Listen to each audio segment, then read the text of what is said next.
प्रधानमंत्री मोदी और राहुल गांधी के नामांकन का एक तुलनात्मक विश्लेषण दिखाते हैं। 3 मई को जब राहुल गांधी ने उत्तर प्रदेश की रायबरेली सीट से अपना नामांकन भरा था, तब रिटर्निंग ऑफिसर के दफ्तर में उनके साथ उनकी मां सोनिया गांधी, बहन प्रियंका गांधी वाड्रा, उनके पति रॉबर्ट वाड्रा और कांग्रेस पार्टी के अध्यक्ष मल्लिकार्जुन खड़गे मौजूद थे। तस्वीरें आपके सामने हैं, आप देखिए।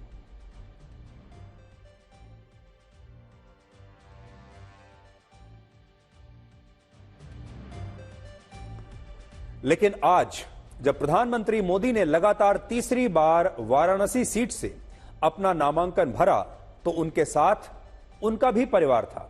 इसमें उनके प्रस्तावक थे जिनका नाम भी इससे पहले शायद आपने सुना नहीं होगा, और उत्तर प्रदेश के मुख्यमंत्री योगी आदित्यनाथ उनके पीछे वाली सीट पर बैठे हुए थे, क्योंकि वाराणसी सीट जिस उत्तर प्रदेश राज्य में आती है वो उसी राज्य के मुख्यमंत्री हैं।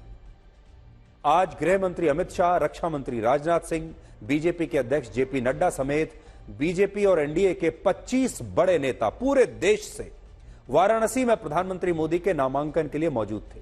लेकिन इनमें से एक भी नेता नामांकन कक्ष में नहीं आया, क्योंकि बीजेपी में सब कुछ एक प्रक्रिया के हिसाब से होता है जिसका सभी नेता पालन करते हैं। लेकिन कांग्रेस में सब कुछ गांधी परिवार के हिसाब से होता है, और यही वजह है कि जब 3 मई को राहुल गांधी ने रायबरेली से नामांकन भरा, तब उनका परिवार तो उनके साथ दिख रहा था, लेकिन उनके प्रस्तावक उनके साथ नजर नहीं आ रहे थे।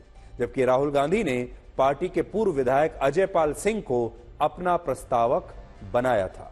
लेकिन आज जब प्रधानमंत्री मोदी ने अपना नामांकन भरा, तो उनके साथ उनके प्रस्तावक बैठे हुए थे, और इनमें भी उनके साथ वाली कुर्सी पर बैठे व्यक्ति की आज सबसे ज्यादा चर्चा हो रही है। लोग पूछ रहे हैं कि प्रधानमंत्री मोदी के साथ जो बैठे हैं ये कौन है, तो हम आपको बताते हैं कौन है। इनका नाम है पंडित गणेश्वर शास्त्री, और इन्होंने ही रामलला की प्राण प्रतिष्ठा के कार्यक्रम के लिए 22 जनवरी का शुभ मुहूर्त निकाला था। पंडित गणेश्वर शास्त्री के अलावा बैजनाथ पटेल, लालचंद कुशवाहा और संजय सोनकर भी वाराणसी सीट से प्रधानमंत्री मोदी के प्रस्तावक बने हैं, और ये तीनों बीजेपी के स्थानीय नेता हैं। और इनका कहना है कि अगर ये किसी और पार्टी में होते तो शायद प्रधानमंत्री के साथ इस तरह बैठने का मौका इन्हें मिलता नहीं, और ना ही इन्हें प्रस्तावक बनाया जाता।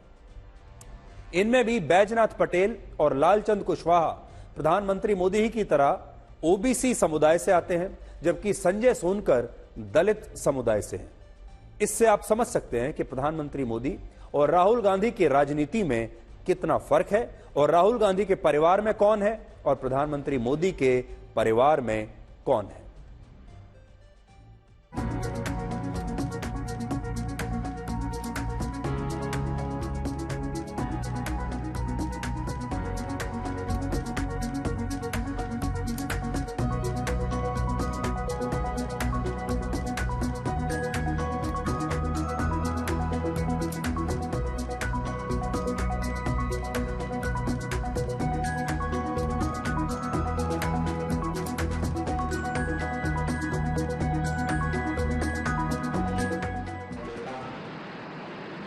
निष्ठा से प्रतिज्ञा करता हूं कि मैं विधि द्वारा स्थापित भारत के संविधान के प्रति सच्ची श्रद्धा और निष्ठा करूंगा, और मैं भारत की एकता और अखंडता का अक्षुण्ण रखूंगा।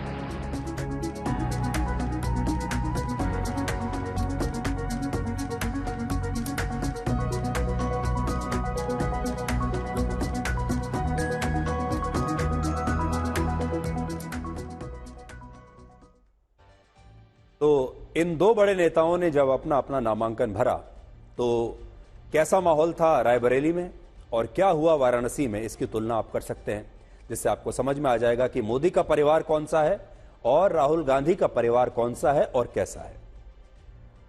राहुल गांधी प्रधानमंत्री मोदी को शहंशाह कहते हैं, और प्रधानमंत्री मोदी राहुल गांधी को शहजादा कहकर अक्सर अपने भाषणों में पुकारते हैं। तो ये जो लड़ाई है या ये जो तुलना है, ये शहंशाह और शहजादे की है।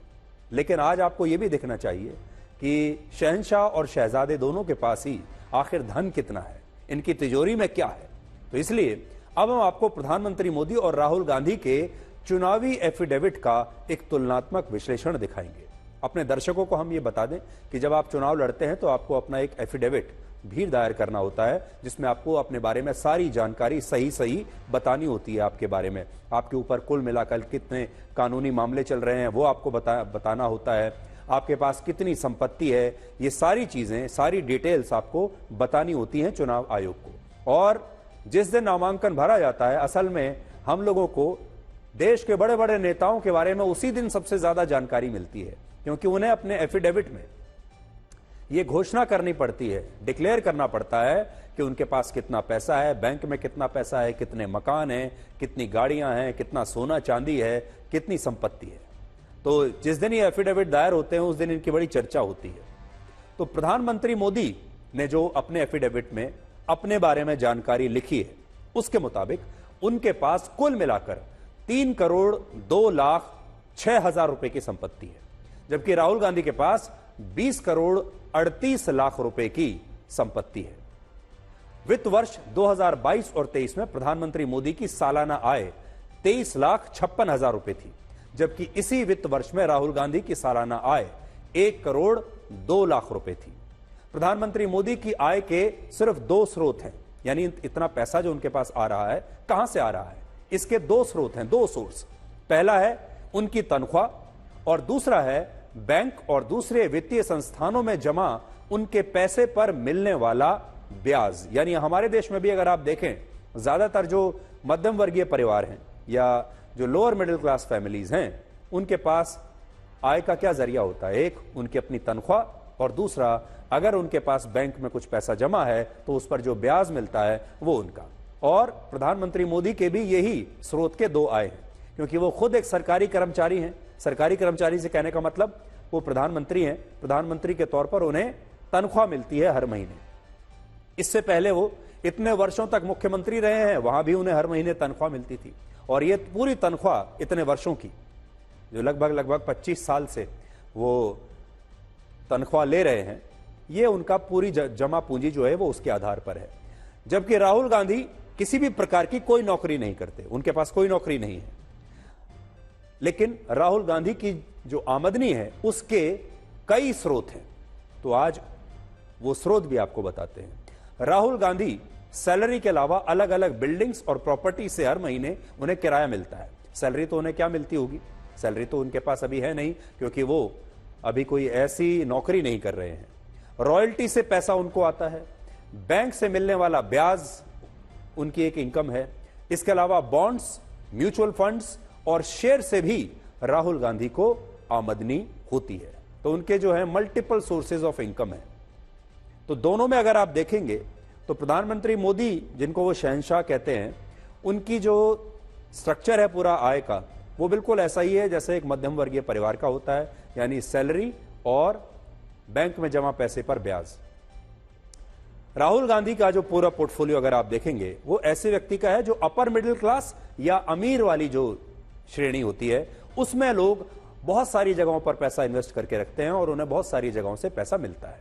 प्रधानमंत्री मोदी के पास न तो कोई अपनी निजी संपत्ति है और न ही विरासत में उन्हें कोई भी किसी प्रकार की कोई संपत्ति मिली है। लेकिन राहुल गांधी के पास विरासत में काफी संपत्ति उन्हें मिली है। राहुल गांधी के पास 11 करोड़ रुपए से ज्यादा की जमीन, फार्म हाउस, कई फ्लैट्स और 2 कमर्शियल बिल्डिंग्स हैं, जिनसे उन्हें हर साल लाखों रुपए किराए के तौर पर मिलते हैं। प्रधानमंत्री मोदी के पास अपनी कोई खुद की गाड़ी नहीं है और राहुल गांधी के पास भी अपनी खुद की कोई गाड़ी नहीं है। प्रधानमंत्री मोदी के पास सोने की 4 अंगूठियां हैं, जिनकी कीमत है 2,67,000 रुपए, जबकि राहुल गांधी के पास 4,20,000 रुपए का सोना है। प्रधानमंत्री मोदी के नाम पर 2 बैंक अकाउंट हैं, जिनमें एक बैंक खाते में 73,000 रुपए हैं और दूसरे बैंक खाते में सिर्फ 7,000 रुपए जमा है, जबकि राहुल गांधी के 2 बैंक खातों में 26,25,000 रुपए जमा है। प्रधानमंत्री मोदी के पास 52,920 रुपए कैश है, नकद, जबकि राहुल गांधी के पास 55,000 रुपए कैश है। और प्रधानमंत्री मोदी ने शेयर्स और म्यूचुअल फंड्स में कोई पैसा निवेश नहीं किया है, जबकि राहुल गांधी ने शेयर्स में और म्यूचुअल फंड्स के अलावा गोल्ड बॉन्ड्स में भी 15,21,000 रुपया निवेश किया है। और जहां राहुल गांधी के पास 20 करोड़ रुपए से ज्यादा की संपत्ति है, वहीं प्रधानमंत्री मोदी के पास 3 करोड़ रुपए के आसपास की संपत्ति है, जबकि वो वर्ष 2001 से लेकर 2014 के बीच गुजरात के मुख्यमंत्री रहे और फिर 2014 से अब तक वो भारत के प्रधानमंत्री बने हुए हैं। प्रधानमंत्री मोदी लगातार तीसरी बार वाराणसी सीट से चुनाव लड़ रहे हैं और बड़ी बात यह है कि वो हर बार अपने नामांकन से पहले मां गंगा का आशीर्वाद जरूर लेते हैं। वर्ष 2014 और 2019 की तरह आज भी प्रधानमंत्री मोदी ने अपने नामांकन से पहले काशी के दशाश्वमेध घाट पर गंगा आरती की और इस मौके पर उन्हें एक खास अंग वस्त्र भी पहनाया गया।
गंगा आरती के बाद प्रधानमंत्री क्रूज से नमो घाट पहुंचे, जहां उन्होंने काल भैरव मंदिर में पूजा अर्चना की और हर बार की तरह नामांकन भरने से पहले भगवान काल भैरव का उन्होंने आशीर्वाद लिया।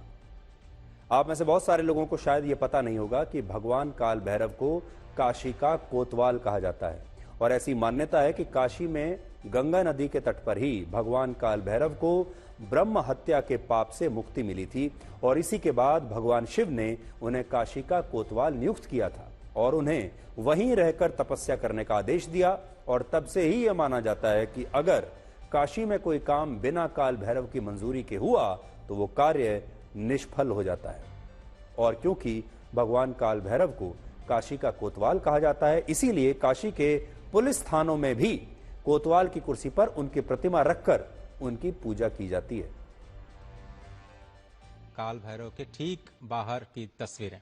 हालांकि राजनीतिक पंडितों का मानना है कि प्रधानमंत्री मोदी आराम से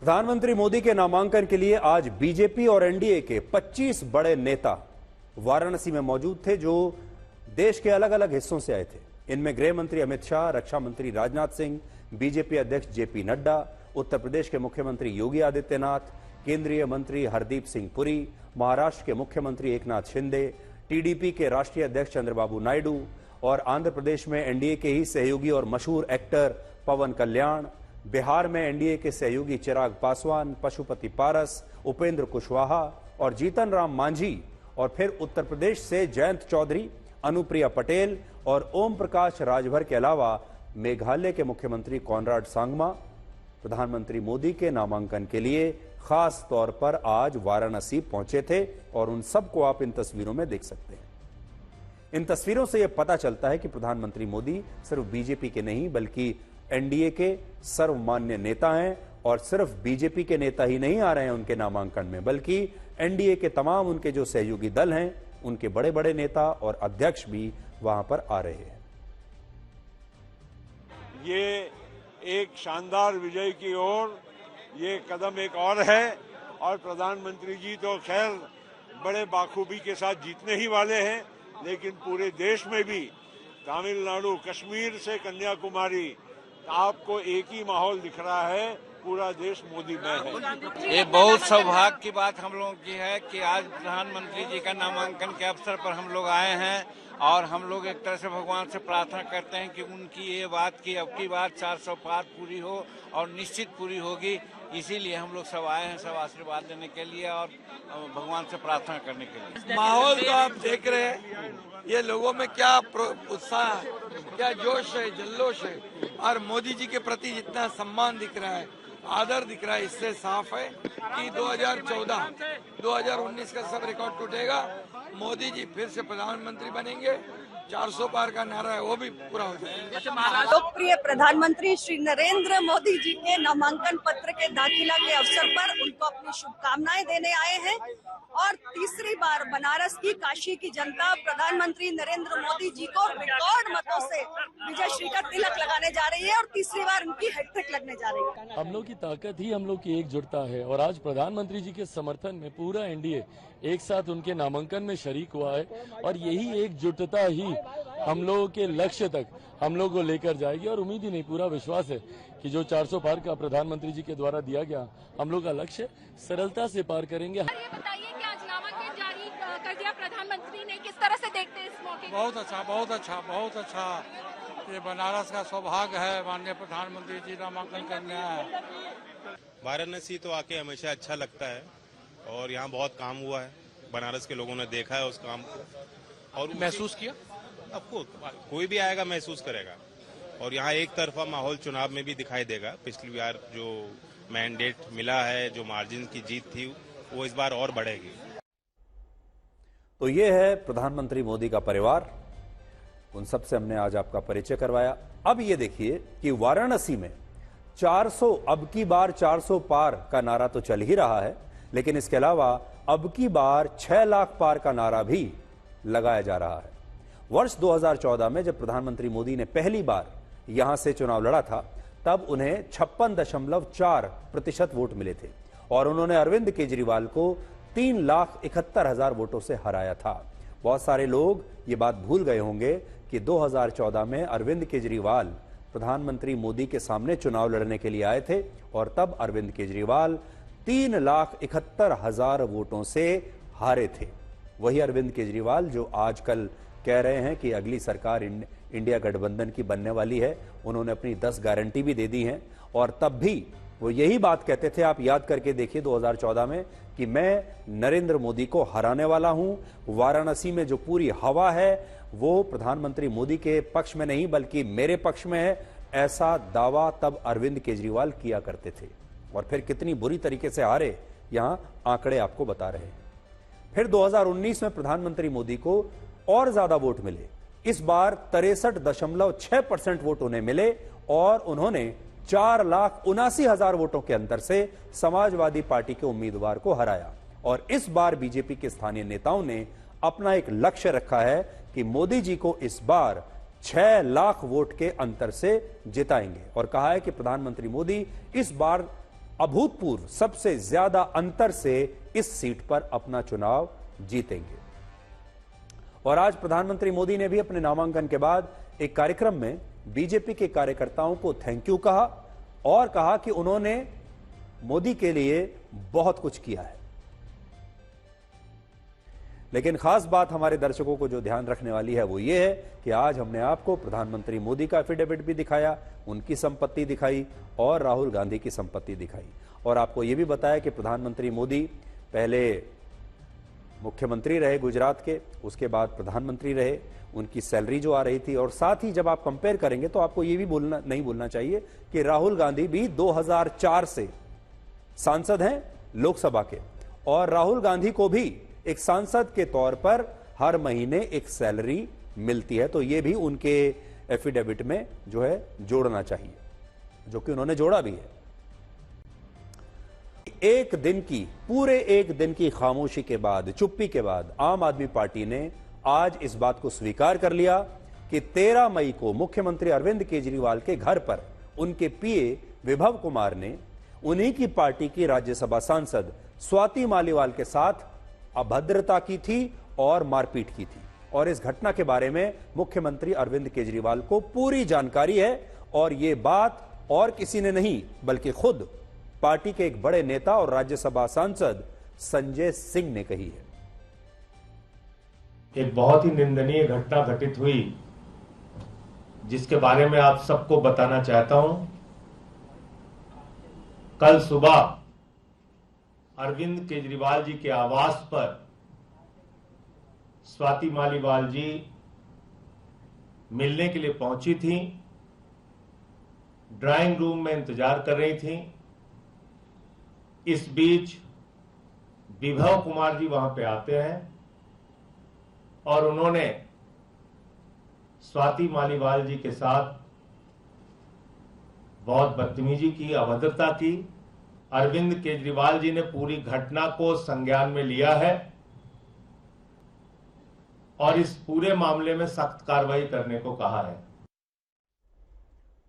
यानी मुख्यमंत्री अरविंद केजरीवाल के घर पर स्वाति मालीवाल के साथ बदतमीजी हुई है, अभद्र व्यवहार हुआ है और इसका मतलब यह सही है कि उन्होंने वहां से दिल्ली पुलिस को फोन किया था और बाद में वो दिल्ली पुलिस के एक थाने में भी गई थी। स्वाति मालीवाल के पूर्व पति नवीन जयहिंद ने आरोप लगाया है कि संजय सिंह इस घटना से जुड़ी जानकारियां छिपा रहे हैं और वो ये नहीं बता रहे कि स्वाति मालीवाल पर हुआ हमला सुनियोजित था और स्वाति मालीवाल की जान को खतरा है। जो स्वाति के साथ ये घटना हुई है, ये पूरी साजिशन घटना हुई है, पूरी साजिश के तहत घटना हुई है और उसको अब डराया धमकाया जा रहा है और उसके साथ कुछ भी हो सकता है। ये भी मैं जानकारी के लिए आपको बता देता हूँ। जिस वैभव का नाम आ रहा है कि उसने मारपीट की है, उसकी तो औकात ही नहीं है को तेज आवाज में भी बोल जाए। वो किसके सारे पर के करा है वो तो वही बताओगी, सारी चीज तो मैं नहीं बता सकता इब्बे, जब तक वो खुद नहीं बताओगी। तो मिस्टर एमपी संजय सिंह, तेरे को सब कुछ पता है, झूठ ना बोले, एक्टिंग मत तारा है। ये एक्टिंग तारने से थोड़ी आत्मा होगी। मैं बोलूंगा जब तो समझ में आ जाएगा अच्छी लड़ा। बाकी तुमने सारी बातें का बेरा है, जो साजिश और जो षड्यंत्र हुए हैं। अभी जो सज्जन आपके सामने बात कर रहे थे, ये स्वाति मालीवाल के पूर्व पति हैं, आम आदमी पार्टी में भी रह चुके हैं और ये बहुत सारी बातें जरूर ऐसी जानते होंगे जो हम और आप नहीं जानते। नवीन जयहिंद एक लंबे समय तक उन्होंने आम आदमी पार्टी में काम किया है और वो बहुत सारी बातें उनको ऐसी पता हैं जो कि अगर वो अपना जब मुंह खोलेंगे तो बहुत सनसनी फैला सकते हैं। स्वाति मालीवाल इस समय कहां है, इसकी किसी को कोई जानकारी नहीं है और हर कोई इसी बात पर हैरान है कि जब से यह घटना हुई है तब से अचानक स्वाति मालीवाल अंडरग्राउंड कैसे हो गई है। स्वाति मालीवाल बाहर क्यों नहीं आ रही हैं, किसी का फोन क्यों नहीं ले रही हैं, जबकि वो एक ऐसी महिला मानी जाती हैं जो कि किसी से डरती नहीं है।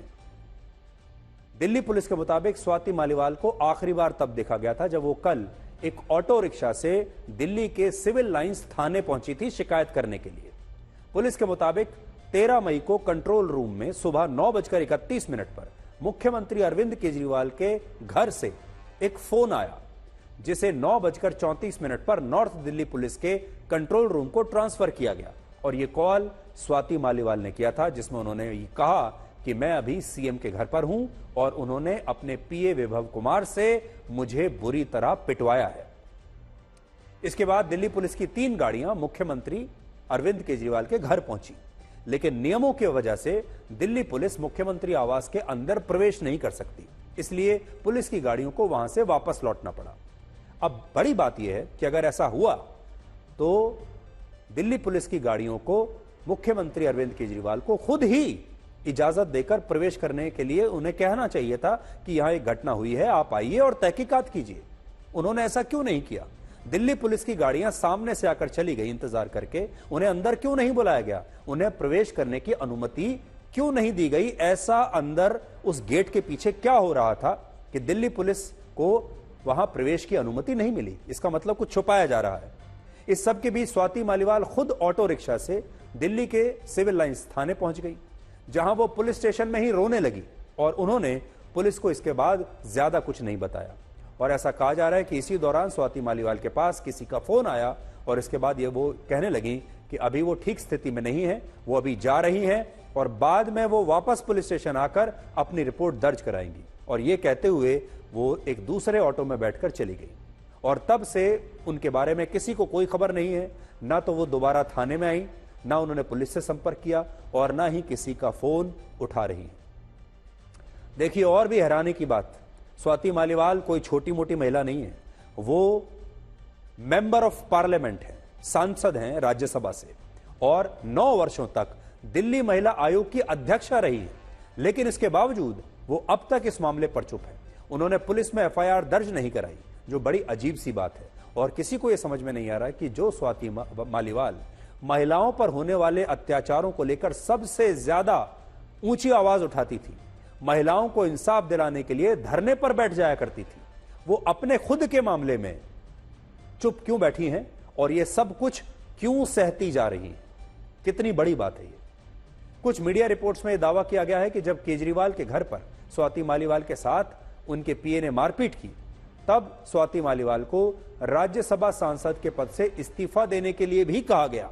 और यह भी आरोप है कि जब 21 मार्च को केजरीवाल गिरफ्तार हुए थे, उस समय स्वाति मालीवाल अमेरिका चली गई थी और तब से ही आम आदमी पार्टी में उनके खिलाफ काफी नाराजगी थी। और इसी के बाद जब स्वाति मालीवाल 13 मई को अरविंद केजरीवाल से मिलने के लिए सुबह सुबह उनके घर आई और हॉल में बैठकर उनका इंतजार कर रही थी, तब केजरीवाल के पीए विभव कुमार ने उनके साथ मारपीट की।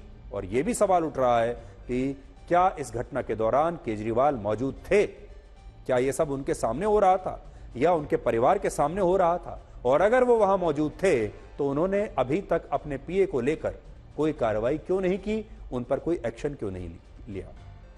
अब ये देखिए, आप भी ये सोचते होंगे कि अरविंद केजरीवाल का ऐसा कौन पीए है जो इतनी हिम्मत कर सकता है कि वो स्वाति मालीवाल, जो कि उससे कहीं ज्यादा सीनियर है, जो कि राज्यसभा की सांसद है और आम आदमी पार्टी की बड़ी नेता है, ऐसा कौन सा पीए है जो इतनी हिम्मत करे कि स्वाति मालीवाल पर हाथ उठा दे? ये कैसा पीए है? तो केजरीवाल के पीए का नाम है विभव कुमार और विभव कुमार केजरीवाल के सबसे पुराने सहयोगियों में से एक हैं और अन्ना आंदोलन के समय भी वो उनके साथ थे और वो एक जमाने में एक वीडियो एडिटर हुआ करते थे। लेकिन केजरीवाल ने उन्हें अपना पीए बना लिया और शराब घोटाले में ईडी विभव कुमार से भी पूछताछ कर चुकी है। यहां यह भी आपको पता होना चाहिए कि जब ईडी ने केजरीवाल को गिरफ्तार किया था तब उन्हें जेल भेज दिया था, उस समय केजरीवाल से जो 6 लोग जेल में मिल सकते थे, उन 6 लोगों में एक नाम था विभव कुमार। यानी ये अरविंद केजरीवाल के बहुत ही खास दोस्त हैं, इनके साथ खास रिश्ता है और ये केजरीवाल के खास आदमी हैं, इतना तो आप समझ ही सकते हैं। आज आपको यह भी पता होना चाहिए कि 19 फरवरी 2018 को मुख्यमंत्री अरविंद केजरीवाल के घर एक बैठक के दौरान दिल्ली के मुख्य सचिव रहे अंशु प्रकाश से भी मारपीट की गई थी और इस मामले में कोर्ट ने आम आदमी पार्टी के 2 विधायकों अमानतुल्लाह खान और प्रकाश जरवाल को दोषी ठहराया था, जिससे यह पता चलता है कि मुख्यमंत्री आवास में ऐसा नहीं कि पहली बार ऐसी घटना हुई है, इससे पहले भी मारपीट की घटनाएं होती रही हैं और इतने बड़े आईएएस अधिकारी, सीनियर आईएएस अधिकारी ने भी आरोप लगाया कि उनकी भी पिटाई हुई थी। सुबह 9:34 बजे के आसपास एक पीसीआर कॉल आई थी जिसमें लेडी कॉलर ने कहा था कि उनके साथ सीएम हाउस के अंदर मारपिटाई हुई है। इसके बाद लोकल पुलिस ने इस कॉल पर रेस्पॉन्ड किया। कुछ देर बाद MP madam Swati Maliwal ji police station Civil Lines आई, जहां से वो बिना कंप्लेंट दिए चली गई। इस मामले में अभी तक हमें कोई रिटर्न कंप्लेंट नहीं मिली। देखिए, बहुत स्पष्ट दिखता है कि नारी शक्ति आम आदमी पार्टी में सुरक्षित नहीं। अगर डीसीएम की, दिल्ली कमीशन फॉर वुमेन की, अगर पूर्व अध्यक्ष अगर उसमें है और राज्यसभा की सांसद वो सुरक्षित नहीं मुख्यमंत्री के घर में, तो प्रश्न ये उठता है पिटाई परिवार ने करवाई या पार्टी ने, पीए ने की कि किसी और ने की? अब ये सवाल खड़ा होता है। कुछ लोग परिवार के भी अब राजनीति में आते आगे दिखते हैं, तो क्या है तनाव ये बढ़ता जाएगा जब वापस अरविंद केजरीवाल जी 2 तारीख को जेल वापस जाएंगे। अब सबसे बड़ा जो सवाल है वो ये है कि स्वाति मालीवाल इस समय कहां हैं? वो बाहर आकर सार्वजनिक रूप से इस घटना के बारे में क्यों नहीं बोल रही हैं, वो चुप क्यों हैं, अपने ऊपर जो उनका अत्याचार हुआ है उसे लेकर वो खामोश क्यों हैं। एक और बड़ी बात यह है कि जब अरविंद केजरीवाल गिरफ्तार हुए थे तब आम आदमी पार्टी के बहुत सारे जो नेता थे, सब तमाम बड़े बड़े नेता, उन्होंने बहुत विरोध प्रदर्शन किए, अपने डिस्प्ले पिक्चर्स बदल लिए, बहुत बयानबाजी की, लेकिन स्वाति मालीवाल उस दौरान कहीं दिखाई नहीं दे रही थी। और तब भी लोगों ने ये कहा था कि स्वाति मालीवाल आजकल इन विरोध प्रदर्शनों में कहीं नजर नहीं आ रही और वो ऐसे टाइम में इस पूरे सीन से गायब हुई हैं जब उन पर बहुत अब शक होता है। तो अब बड़ी बात यह है कि वो कहां है, और दूसरी बात यह है कि केजरीवाल के पीए ने जो स्वाति मालीवाल के ऊपर हाथ उठाया, क्या उन्होंने स्वेच्छा से अपनी मर्जी से उठाया था, क्या उनका कोई खुद का विवाद हुआ था, या किसी को बचाने के लिए किया, या किसी के कहने पर आदेश पर उन्होंने स्वाति मालीवाल का ये अपमान वहां पर किया है। लेकिन क्योंकि दिल्ली पुलिस के पास ये शिकायत अब आ चुकी है तो दिल्ली पुलिस चाहे तो इसका संज्ञान लेकर खुद भी इन्वेस्टिगेशन कर सकती है। आपको एक वीडियो दिखाना चाहते हैं जिसमें कुछ युवा अपनी गाड़ी की छत पर बैठकर खुलेआम शराब पी रहे हैं, और इस वीडियो को देखकर आपको हमें यह बताना है कि यह वीडियो कहां का है। देखिए जरा वीडियो। जो भी गलती हुई है आगे से ऐसी गलती नहीं होगी, कभी भी नहीं। और उत्तराखंड प्रशासन से माफी मांगते हैं।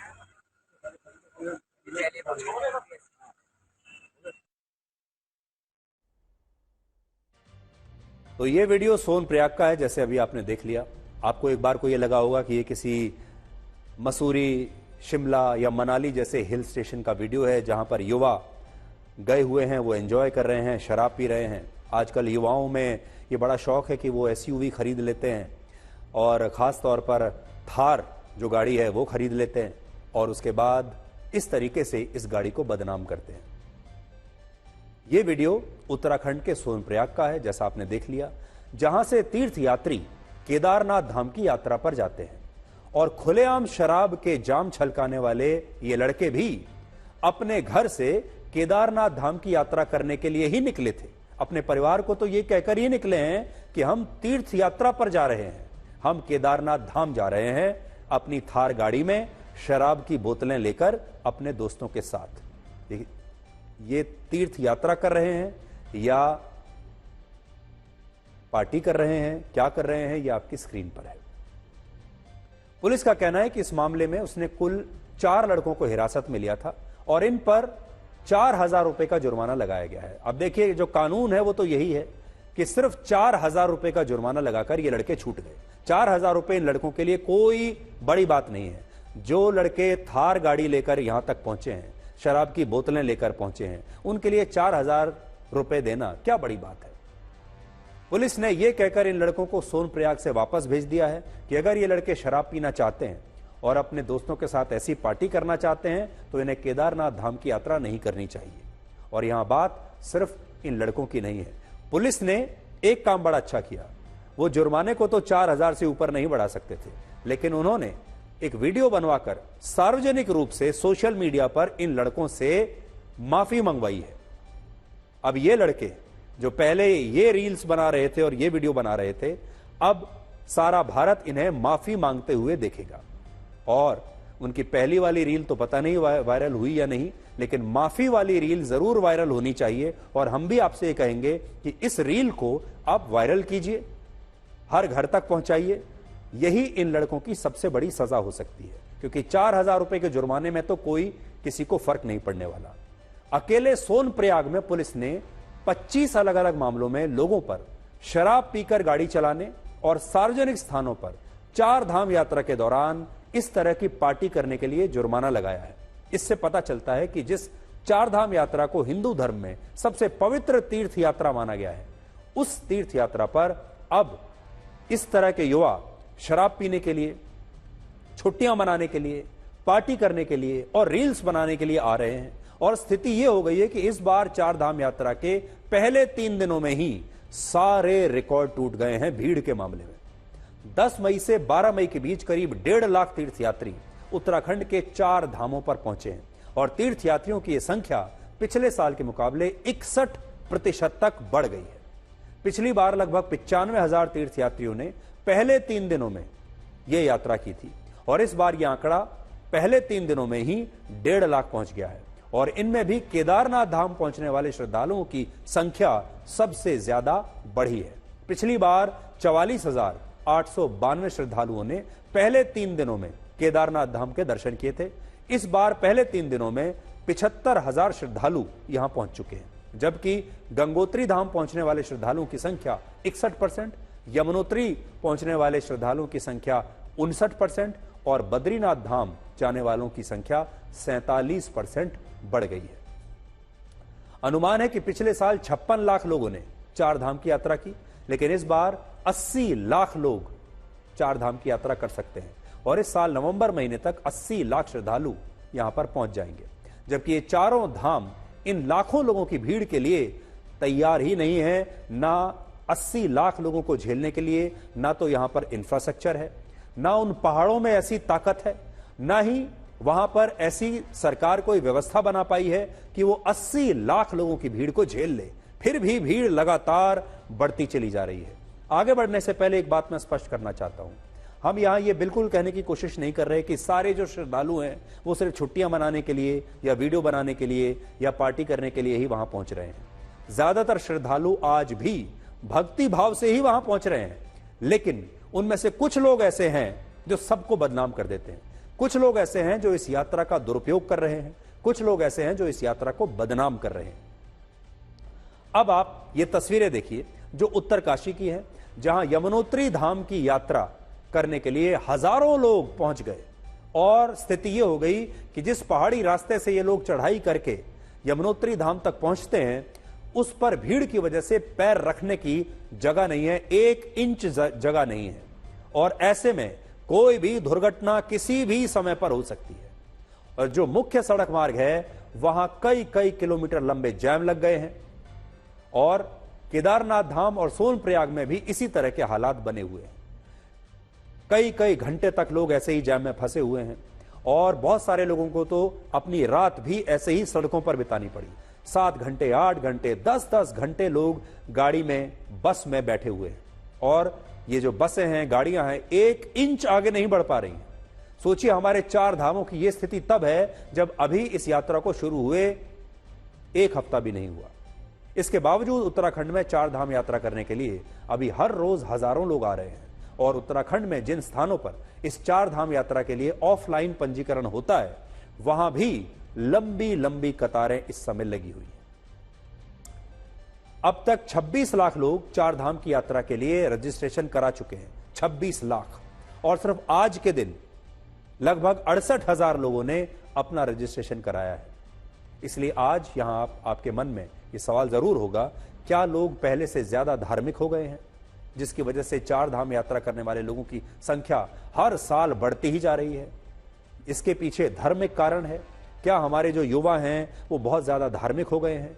क्या हमारे युवा बहुत ज्यादा पूजा पाठी हो गए हैं, बहुत ज्यादा संस्कारी हो गए हैं?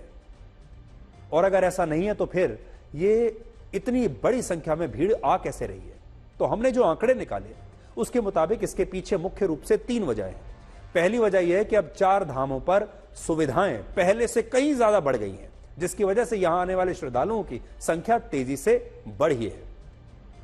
उदाहरण के लिए 1995 में हमारे देश में सिर्फ 75 लाख लोग भी पूरे साल केदारनाथ यात्रा पर नहीं आ पाते थे, सिर्फ 75 लाख, तो माफ कीजिएगा 75,000। इसकी बड़ी वजह यह थी कि तब केदारनाथ में इतनी सुविधाएं नहीं थी, लोगों को इससे भी मुश्किल पगडंडियों से चढ़ाई करके केदारनाथ तक पहुंचना होता था और यह यात्रा बहुत मुश्किल मानी जाती थी और इतनी मुश्किल थी यह यात्रा, ये परीक्षा की तरह होती थी और जो श्रद्धालु दिल से वहां पूरे श्रद्धा भाव से पहुंचना चाहते थे सिर्फ वही लोग जाते थे, बाकी के लोग नहीं जाते थे।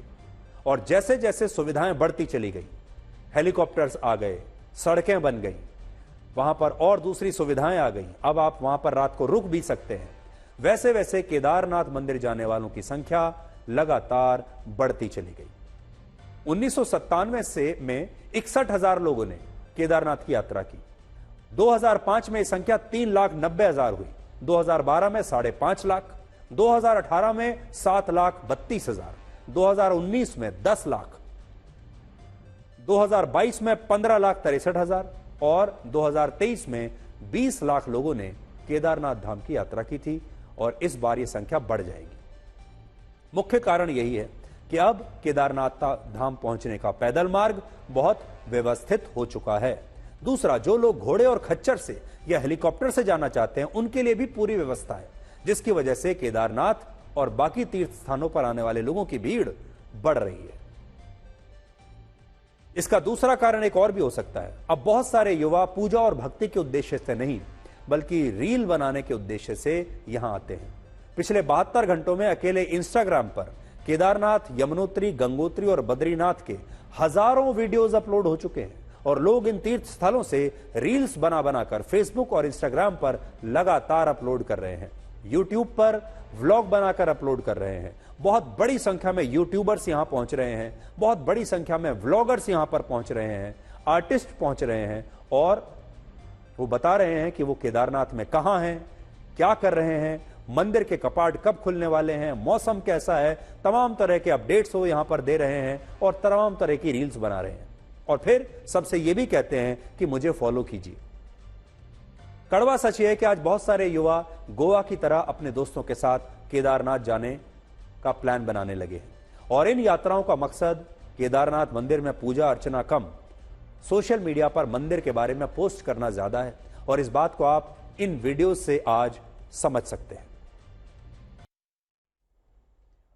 विशेषज्ञों का यह मानना है कि उत्तराखंड के 4 धाम में अभी 80 लाख लोगों के लिए दर्शन के लिए यह जगह तैयार ही नहीं है और इसलिए सरकार को इस विषय पर बहुत गंभीरता से सोचना होगा। उत्तराखंड में इस साल 44% का जो श्रद्धालुओं का जो नंबर है वो बढ़ा है 2023 की तुलना में और ये 44% भी इवन नहीं है। इसका फर्दर ब्रेकअप ये है कि केदारनाथ जी में असल में पहले 2 दिनों में पिछले साल की तुलना में 62% ज्यादा श्रद्धालु आए हैं। उसके बाद यमुनोत्री जी में 40% ज्यादा आए हैं और गंगोत्री में एक 17% का ड्रॉप देखने को मिला है। लेकिन जो बड़ी तस्वीर है, बिग पिक्चर जो है वो 44% का इंक्रीज पहले 2 दिनों में गंगोत्री, यमुनोत्री और केदारनाथ जी में देखने को मिला है। अब अगर 80 लाख श्रद्धालु उत्तराखंड राज्य में 2024 की यात्रा में आने वाले हैं, जिसकी शुरुआत अभी 3-4 दिन पहले हुई है, तो अब इस 80 लाख की कैसी तैयारी होनी चाहिए, ये बड़ा महत्वपूर्ण है। तो अगर एक बेहतर एक्सपीरियंस अपने पिलग्रिम्स को देना चाहते हैं, उत्तराखंड की एक अच्छी इमेज को कैरी करना चाहते हैं, तो please look at data, please do your comparisons, please prepare for worst case scenarios और उसी के आधार पे जो है आप अपनी पूरी तैयारी, अपनी पूरी व्यवस्था आगे करें। दुनिया के कई देशों ने से घूमने आए लोगों की संख्या को सीमित करने के लिए बहुत सारे जो देश हैं वो उपाय करते हैं। जैसे हमारे देश में टूरिज्म को बहुत बढ़ावा दिया जाता है, बहुत एनकरेज किया जाता है। उत्तराखंड भी उन राज्यों में है, गोवा भी है, उत्तराखंड भी है और जहां जहां लोग जाते हैं घूमने के लिए, ये तमाम राज्य और सरकारें ऐसे लोगों को प्रोत्साहित करती हैं कि आप ज्यादा से ज्यादा आइए ताकि हम ज्यादा से ज्यादा पैसा कमा सकें। उन राज्यों की जो इकोनॉमी है उसको फायदा होता है, लोगों को फायदा होता है। लेकिन जब लोग बड़ी संख्या में आने लगते हैं तो आपने देखा होगा उत्तराखंड में कैसे पहाड़ एक एक कर अब गिर रहे हैं, कैसे जो आपने देखा होगा मौसम में बदलाव आ रहे हैं, क्लाइमेट चेंज आ रहा है। ये इस वजह से है क्योंकि वहां का जो इंफ्रास्ट्रक्चर है वो इतने लोगों को झेल नहीं सकता।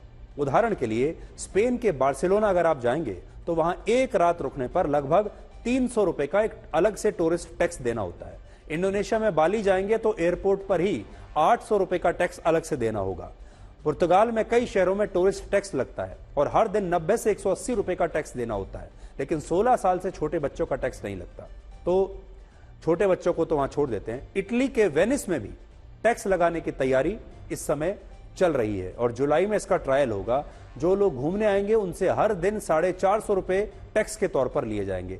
ये सब इसलिए होता है ताकि बड़ी संख्या में जो पर्यटक आते हैं वो इन शहरों को वहां पर बहुत क्लाइमेट के हिसाब से और इकोलॉजी के हिसाब से काफी नुकसान करते हैं और उसकी भरपाई हो सके इसलिए इनसे अलग टैक्स लिया जाता है।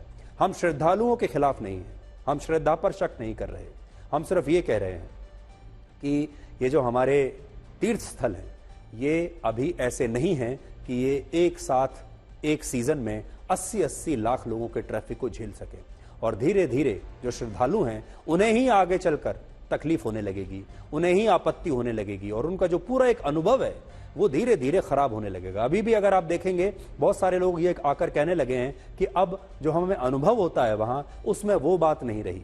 अब ये सब जगहें जो हैं वो बहुत कमर्शियलाइज हो गई हैं, सब चीज पैसे से हो रहा है। बहुत सारे लोग शिकायत करते हैं कि केदारनाथ में आज एक कमरा उतने में ही मिल रहा है जितना दिल्ली या मुंबई में 5 स्टार होटल में मिलता है, 10-10 हजार में। वो सिर्फ इसलिए क्योंकि इतनी बड़ी संख्या में लोग पहुंच रहे हैं। सरकार को इस पर सीलिंग लगानी चाहिए, सरकार को कम लोगों को वहां पर रजिस्ट्रेशन देना चाहिए और सुविधाओं को बेहतर करना चाहिए और व्यवस्थित करना चाहिए। दुनिया में 2 तरह के लोग होते हैं जो आपके जीवन को नई दिशा देते हैं। एक वो जो मौका देते हैं और दूसरे वो जो धोखा देते हैं।